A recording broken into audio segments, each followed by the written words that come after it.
I know no one is paying attention, and no one is watching this, but I'm telling you right now, this is going to set one of the most dangerous precedents in the world. This issue down there. Now, a lot of people read this and they get about 3 sentences in and they don't have any idea what's going on, and so they go to the next story. But what this boils down to is this. This is about a group of people who lost an election, who went into exile, then went to world governmental bodies to plead their case, and are now going to have criminal charges brought against the person who won the election. Whether the election was fraudulent or not is an internal Venezuelan matter. And they're going to have a world body overrun and overturn the sovereignty of one of its nations. Now, I know that sounds like that's a reach, but it isn't. When you read this article, what's happening here is they're going to the OAS, the Organization of American States, saying they have enough evidence to say that this guy committed ABC crime and XYZ crime. And that because they have decided to create legislative bodies outside the Venezuelan process and then conduct a trial and convict him in absentia, that the world body should recognize them and then issue an international arrest warrant for the guy on these crimes. And these crimes are laughable. They're hilarious. They're money laundering and corruption. That's the word, corruption. That's the crime. Even though we clearly have evidence of that in Brazil, we have evidence of that in Colombia, we have evidence of that in Mexico, we have evidence of that in as many Asian states as I can remember. This is what they're trying to do. This is the first legal step toward globalization becoming something less than political and more military. It's terrifying. It doesn't matter whether you agree with this guy or not, or whether you believe that he is who he says he is or who he's not who he says he is. This is about an internal issue in Venezuela being taken before the world body. After Tuesday's vote, the quote-unquote legitimate Supreme Court in exile will continue with the investigations of corruption. It is a process that could lead to an international arrest warrant against the dictator of the South American country. The judicial power, which was appointed by the National Assembly with an opposition majority, was never properly installed in Venezuela due to the persecution by the Nicolas Maduro regime, a situation that forced its members to go into exile and to establish a Supreme Court of Justice. That's not true. That is absolutely 100% false. There were requirements set up for that body to be installed, and they didn't adhere to it. It would be like us saying, okay, we're going to appoint this Supreme Court justice, and that Supreme Court justice saying, yeah, I'm not going to talk to Congress, though. And then that Supreme Court justice then saying, well, I'm really a Supreme Court justice, but, I'm in exile now because I refused to do what they asked me to do. In essence, that's what this is. And here it is. Crimes of corruption and money laundering, of which they have no proof. I'm not saying the guy's a great guy. I'm sure he is just as corrupt as a lot of leaders down there. But this is picking winners and losers. And why do I say that? I have been talking about this issue going on in the northeastern part of Colombia for almost a year now. Colombia sent 2,000 more soldiers to the conflict-affected region of Catatumbo in a bid to stabilize escalating tensions between illegal armed groups in the northeast of the country. The directive, handed down by President Juan Manuel Santos, and don't get me started on that guy, is set to assist the already present 8,000 soldiers in the region plagued by the ongoing conflict between armed guerrilla groups, the ALN and the EPL. Excuse me. Now, ask yourself this question.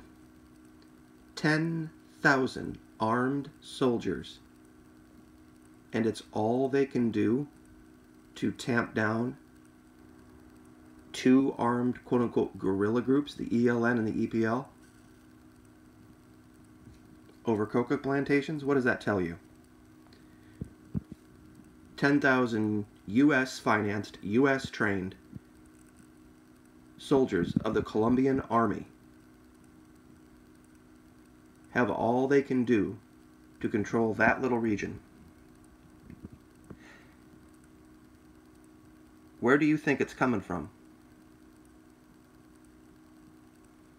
Which is what I've said for a long time. This issue in Venezuela is going to be an ongoing, never-ending problem. And this is why. Colombia arrests 30 social leaders, officials on... Let me say this again. Colombia arrests 30 social leaders, officials, on rebellion charges. You know what their charges were? Rebellion? They actually attended the peace talks in Quito, Ecuador. That's how they found out who they were. They said, okay, look, we want to talk and we want to negotiate, so just come to the peace talks here. And so they do. They go to the peace talks, and then they start tracking them, and then they arrest them. This is the biggest, most hypocritical bunch of nonsense I've ever seen in my life. The leaders hailed from southwestern Cauca via to Cauca. That's basically that same region that I showed on the map. It is alleged that several of the detainees attended peace talks between the state and the ELN in Ecuador and were subsequently accused of rebellion and linked to this armed group. Some are also... Everybody's a drug trafficker down there. Jiminy Christmas, the stuff grows like weeds. I mean, you grow the stuff and you take it over the neighbors and they give you $5 for it. Guess what? You're a drug trafficker. And this isn't going over well with a lot of people because this is exactly what's going on. And this is why I've said this issue with Venezuela is completely inappropriate. See, there are thousands and thousands of people that have starved and have been attacked and brutalized and died over the last 2 years simply because of a financial war launched on one country, while the country right next door, Colombia, guilty of all of the same things, doing all of the same things, gets $500 million of U.S. money. And I've showed you proof after proof, article after article, where people reveal the truth without even meaning to. The one where it said that this guy's offering a rifle to any militiaman who wants to defend the country. Does that sound like a socialist dictator to you? I mean, we have a leader in this country that says, well, we should take the guns first and due process later. And then we have a leader over here saying anybody who wants to defend this country can have a rifle. Now, which one would you think would be the United States? Which one would you think would be a country promoting liberty and freedom? And I'm telling you, everybody thinks about Syria and everybody thinks about Africa and all the stuff going on in Asia when we have this stuff going on right in our backyard. Right in our backyard. And I'm telling you, it is going to end up coming back to bite us. We have seen so many things go down in the Yucatan, go down in Mexico. We don't have time. We have 10 years to build a damn wall. We don't. It's too late for that. If you've got $25 billion, it needs to go into the 4th Fleet. It needs to go in now. We need to start recalling people from Asia.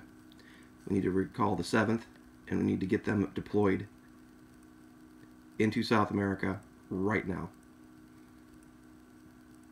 Or I'm telling you, the next one that comes is going to be a big deal. I want you to think about this. I'm going to show you this map one more time.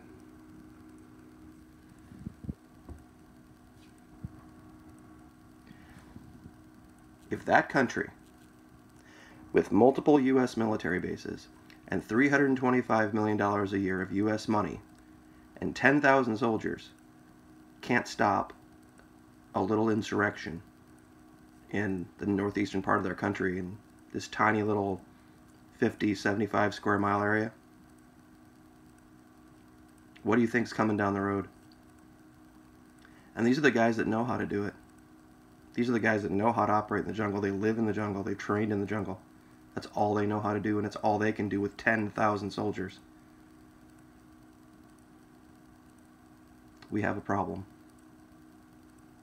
Like, share, subscribe.